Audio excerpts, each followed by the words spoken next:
I just had some upset a while ago, not anger, but I was really feeling bad because I didn't want my child to think that I deleted his profile.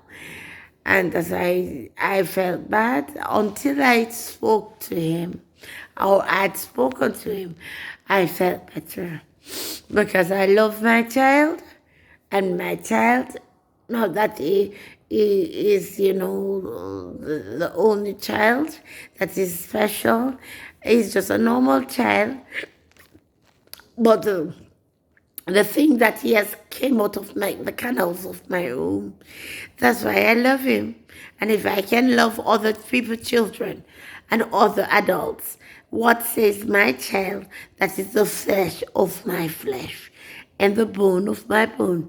And he was cut from the navel string of the umbilical cord, which fed from myself to the child, which carries the nutrients from my body, which I digested my consumption of my meal, and the nutrients faceted all over through my bloodstream. And then the child was fed from my umbilical cord. And when he was born and exited from my womb, it was cut. And that says, although without it being cut from before, that kind of faceted bonding. And we bonded for 9 months. And when it was cut, it was still a bond, but we had to be in separate entity. But we are bonded because we have been together for all that time, and he was fed from me. That is a strain of saying, he is a part of me. He came out of the canals of my womb.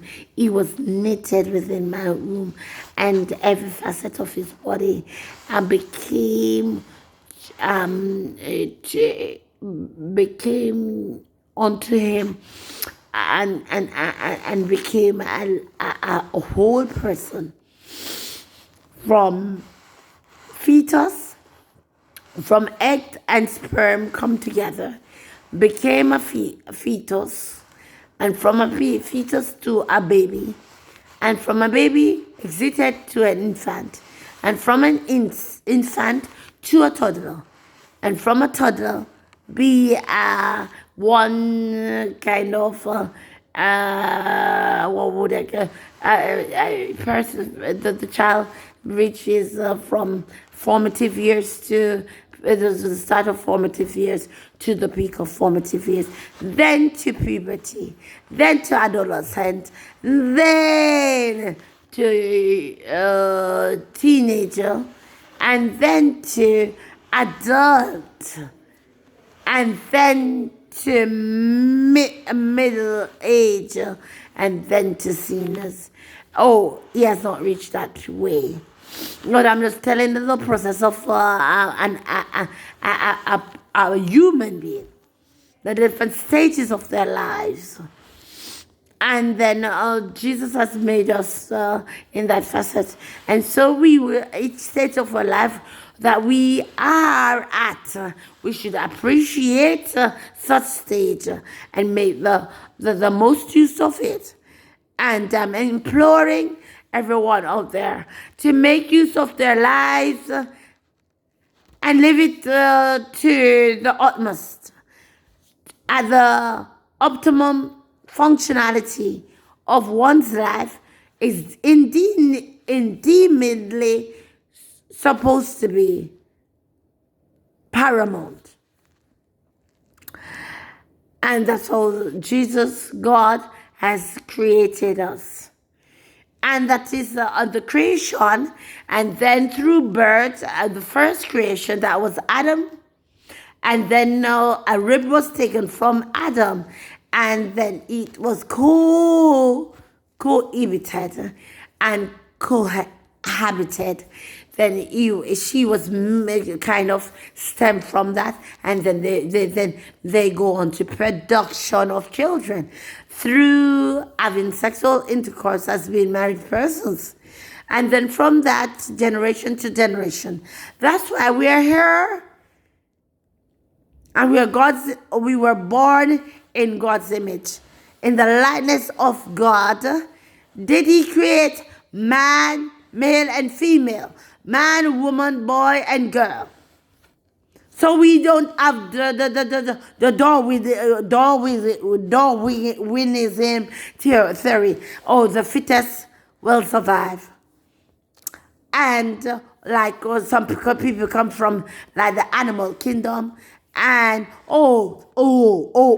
there is an animal kingdom, but the animal kingdom is for the animals with 4 legs and all those are characteristic of an animal. But we are human beings. We are from the other kingdom, which is a human being, and we are higher. We have intellect and intelligence higher than an animal. Then we cannot be classed as being an animal. Then no, I won't go delve into people that has that theory that some people are animals. I wouldn't call God's creation animals at all.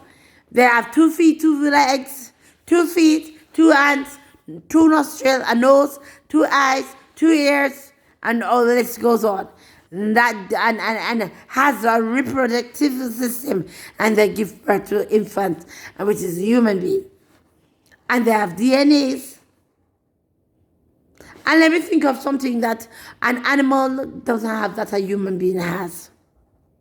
Or the intelligence. They have a brain too, but they don't have the IQ like a human being. Faceted. That's the one.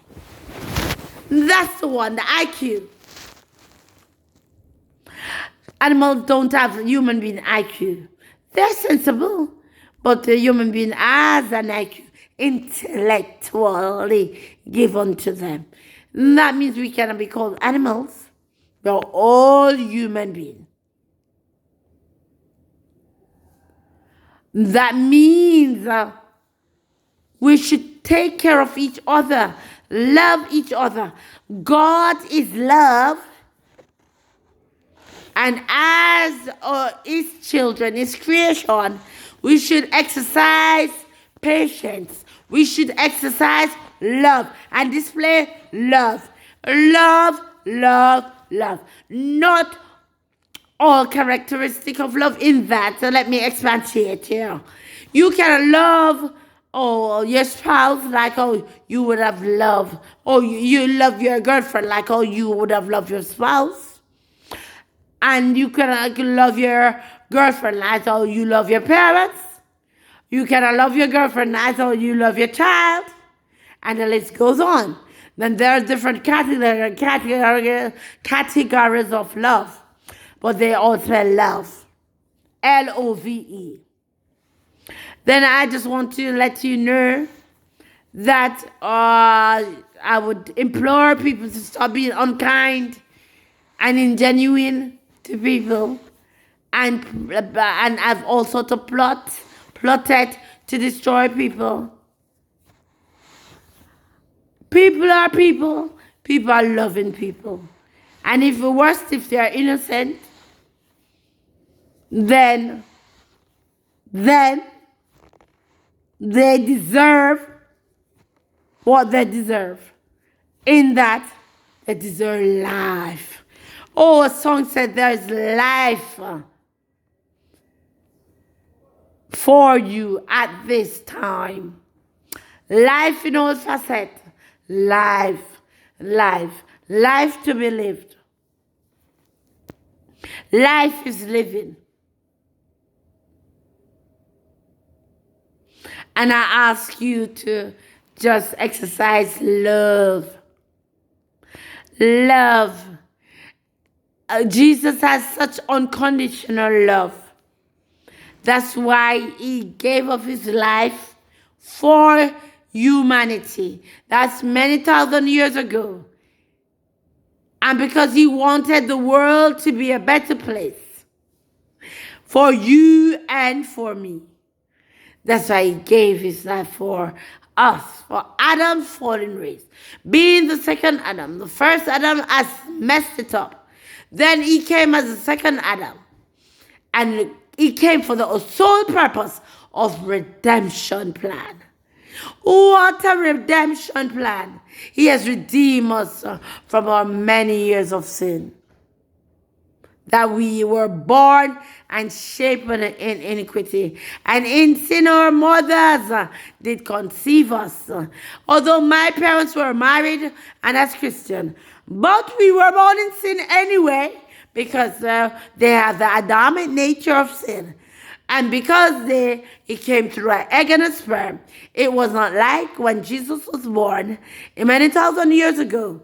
It was an accumulation of egg and sperm.